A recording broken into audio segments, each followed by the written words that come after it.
อ่าเฮามาต่อข้อที่11เนาะคำถามเพิ่นว่าแหวนกงอันหนึงมีระยะซูม f เพิ่นกำหนดเอาวัตถุจริงมีขนาด2เซนติเมตรวางตั้งฉากกับแกนต้นและห่างจากจอมของแหวนเท่ากับ20เซนติเมตรเห็นว่ามีรูปขนาดใหญ่กว่าวัตถุ3เทื่อและมีลวงทิศหรือว่าปีนกับวัตถุจงคิดระยะซูมที่ตั้งของรูปและขนาดของรูปเนาะอันนี้คือคำถามเนาะจะมาแก้ต่อข้อที่11เนาะซึ่งเรารู้ว่า AB เท่ากับ2เซนติเมตรและ AB แม่น2เซนติเมตร S เท่ากับ20เซนติเมตรและ A ขีด B ขีดเท่ากับ3เท่าของ AB เนาะและตามทางเพิ่นจะให้สอบระยะซูมและ S ขีดแล้วก็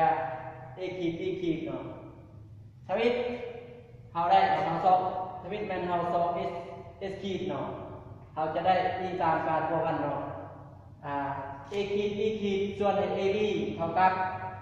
S ขีดส่วนใน S เนาะซึ่งว่า A ขีด B ขีดเท่ากับ3คือ3 AB เนาะ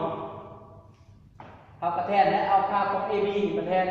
A ขีด B ขีดเท่ากับ3เนาะ3เท่าของ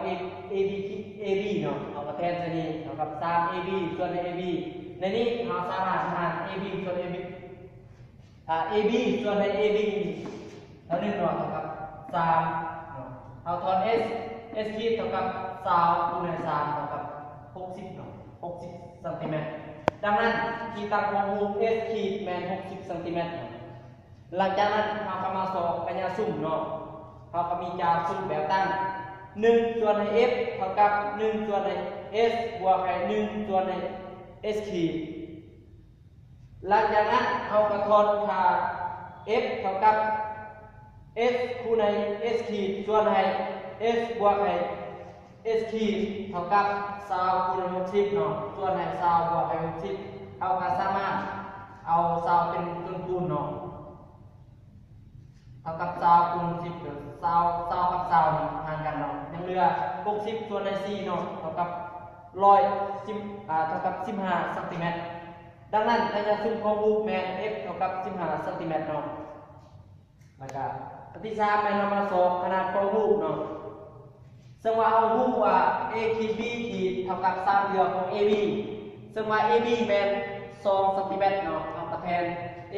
ขีด b ขีดเท่ากับ3คูณ2เท่ากับ6เซนติเมตรเนาะ a ขีด b ขีดเท่ากับ6เซนติเมตรดังนั้นขนาดของรูปแม่น6เซนติเมตรเนาะแสดงว่าขนาดของรูปใหญ่กว่าของวัตถุ